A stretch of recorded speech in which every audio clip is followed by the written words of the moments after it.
Capes, cooking, and the courage to choose softness. Why single Black mothers are rewriting the rules of success. Welcome to Soft Girl Era, the sacred pause Black women have been waiting for. I'm LeAnne Dolce, pronounced Dolce, like sweet softness whispered in French, and I'm your guide from burnout to boundaries, from doing to being, from strong to soft and loving every second of it. Today, I want to talk about a woman who is quietly revolutionizing what it means to survive, to thrive, and to build a life that doesn't just look successful on paper, but feels sacred in practice. Her name is Angela Pegues, and she is making the world better by showing us that pressing through life trauma is a process. It's not a switch you flip, it's not a mountain you climb once and declare victory. It's a daily practice of naming what hurt you, learning how to heal from it, and refusing to let it write the final chapter of your story. Angela is a single Black mother, a Mimi, a woman who cooks with passion, builds businesses with intention, and raises her children and grandchildren by example.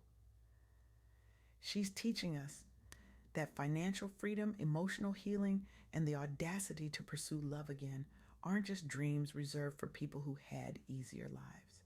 They're birthright. And that's the energy we're bringing into this conversation today.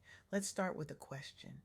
How many of us were raised to believe that softness was a luxury we couldn't afford, that rest was laziness, that saying no made us selfish or ungrateful? If you're a Black woman who has spent decades in survival mode, leading teams, raising families, holding down entire households, carrying communities on your back like it was your job description, you know exactly what I'm talking about. You've been the strong one, the dependable one, the one who never breaks, never complains, never asks for help because asking feels like failing. But here's the truth nobody tells you until you're halfway to burnout. That cape is heavy. And at some point, you have to ask yourself, who am I without it? What happens when I stop performing strength and start practicing softness? What does my life look like when I choose me? Angela's story and the stories of women like her remind us that the answer to that question isn't scary. It's liberating because when you drop the cape, you don't lose your power, you reclaim it. Let me tell you about Giselle Hernandez. Giselle is a Black Latina single mother who built multi-million dollar beauty brand called Glamlight while raising her daughter and surviving an abusive relationship. She dropped out of school in ninth grade. She didn't have a trust fund. She didn't have a business mentor whispering secrets in her ear. What she had was $1,900 on a credit card and a wild idea to sell selfie lights to influencers. In her first year, she made $80,000. By 2021, she hit $2 million dollars in sales in a single day. 2 million in one day. But here's the part that will break your heart and then put it back together. Even with all that success, Giselle was living out of a suitcase. She was trapped in a toxic relationship. She had money, but she didn't have peace. She had a business, but she didn't have boundaries. She had achieved what most people only dream of. And yet, she was still running, still hiding, still carrying trauma like luggage she couldn't put down. It wasn't until a friend helped her leave. It wasn't until she took control of her finances. It wasn't until she invested in therapy to break the cycle of domestic violence that had been written into her story long before she ever picked up a credit card that she finally moved into a six-bedroom home and started teaching her daughter to dream big, not just with business tools, but with healing tools, not just with money, but with peace. Giselle's story isn't just about entrepreneurship, it's about what happens when you refuse to let trauma define your legacy. It's about learning that financial independence isn't just about the money, it's about the freedom to choose softness, to choose healing, to choose yourself without apology. Now, let me introduce you to Aaliyah. Aaliyah is a Nigerian single mother who went from homelessness to CEO of a global beauty brand. She started with 3,000 Naira braiding jobs, 3,000. That's barely enough to survive, let alone dream. She was abandoned, broke, and raising her child alone while people mocked her. Then her partner and a friend, someone she trusted, stole her formula, stole it, took the one thing she had built with her own hands and claimed it as their own. Most people would have broken. Most people would have given up. But Aaliyah didn't break, she rebuilt. She turned braiding into beauty products. She posted one video on TikTok, and that video changed her trajectory. That one moment of visibility, of refusing to hide her story, catapulted her into global sales. Now she runs a multi-million naira company. But more than that, she mentors other single mothers on financial independence and turning pain into purpose.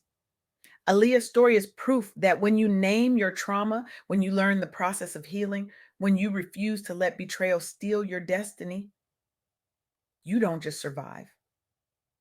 You rise and you bring other women with you. You become the ladder someone else climbs. And then there's Kipchu. Kipchu is a Sierra Leonean single mother who fled war and arrived in the UK as a refugee. She had no car for deliveries. She was on benefits, which means she was living on the margins, trying to balance motherhood and dreams that felt impossible.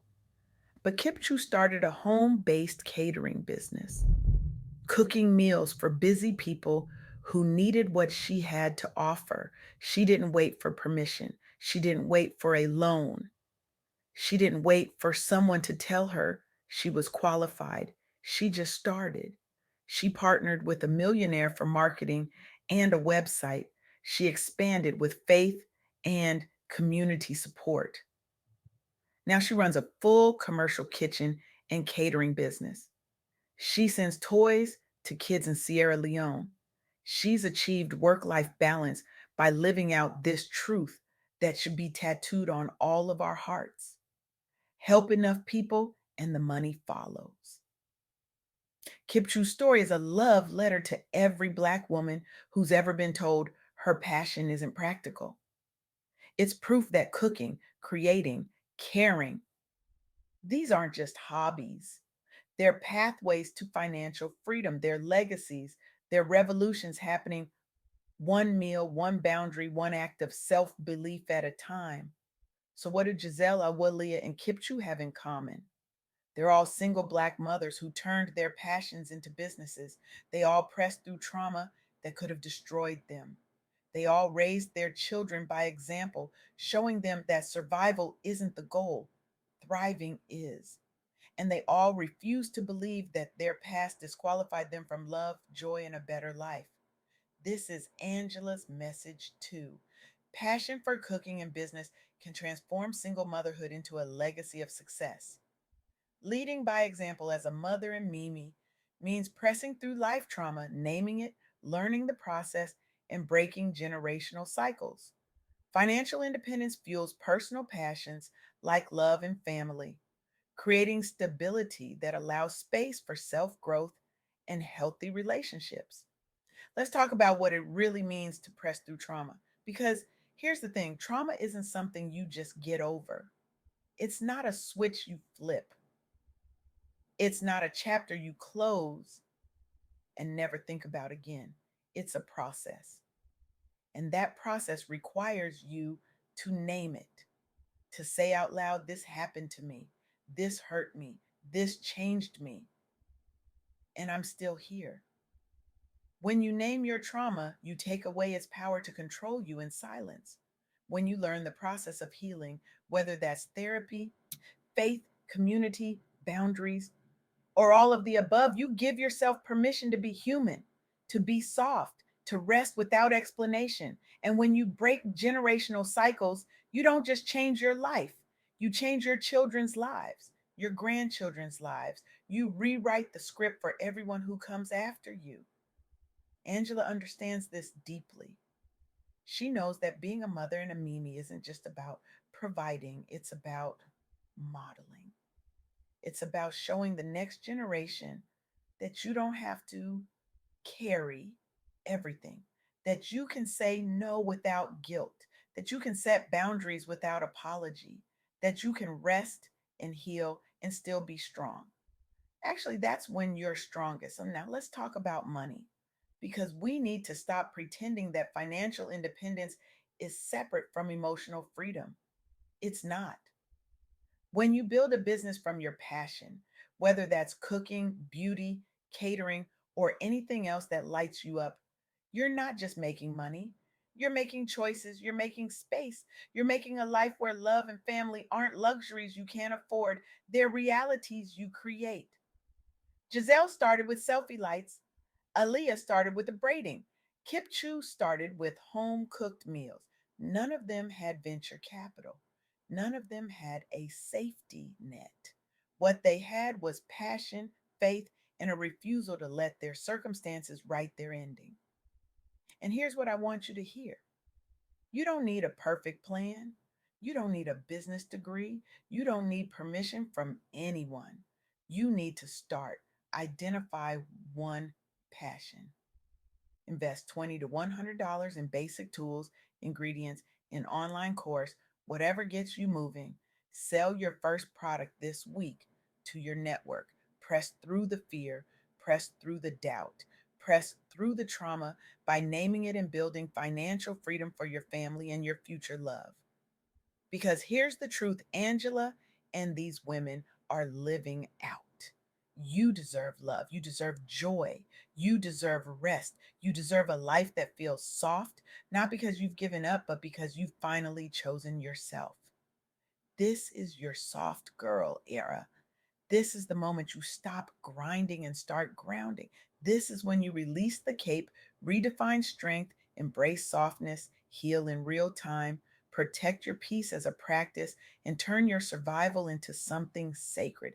Angela Pegues is doing this work every single day. She's cooking, she's building, she's loving her children and grandchildren fiercely. She's naming her trauma and learning the process of healing. She's refusing to let her past dictate her future. And she's showing us all that single Black motherhood isn't a limitation, it's a launch pad. So here's my challenge to you today: what's one role, one mask, one responsibility you're no longer willing to carry? What does your soft girl era look and feel like right now? What past wound are you still tending to? And what's helping? How are you actively creating space for joy, rest, and boundaries? And how have you turned survival into something sacred or supportive for others? These aren't rhetorical questions, these are invitations. Invitations to live differently, to love yourself unapologetically, to build a legacy that isn't just about what you survived, but about what you created in spite of it. Angela, Giselle, Aaliyah, Kip Chu, they're not superheroes. They're women who decided that softness wasn't weakness, that rest wasn't laziness, that saying no wasn't selfish. They're women who chose themselves. And in doing so, they changed everything. You can too. Start small today. Name one thing, invest in one tool, sell one product, set one boundary, rest for 1 hour without guilt. Whatever it is, do it. Because your soft girl era isn't waiting for you to be perfect, it's waiting for you to be present, to be honest, to be soft. And when you do, you won't just change your life. You'll change your children's lives, your community's life. You'll become the example someone else needs to see. You'll become the permission slip someone else has been waiting for. This is the revolution, not loud, not performative, just soft, just real, just you, finally choosing you. Now go build your legacy without guilt, without apology, without explanation. Go cook that meal. Go start that business. Go set that boundary. Go rest. Go heal. Go love yourself the way you've been loving everyone else. The world is waiting for your softness, and trust me, it's the most powerful thing you'll ever offer.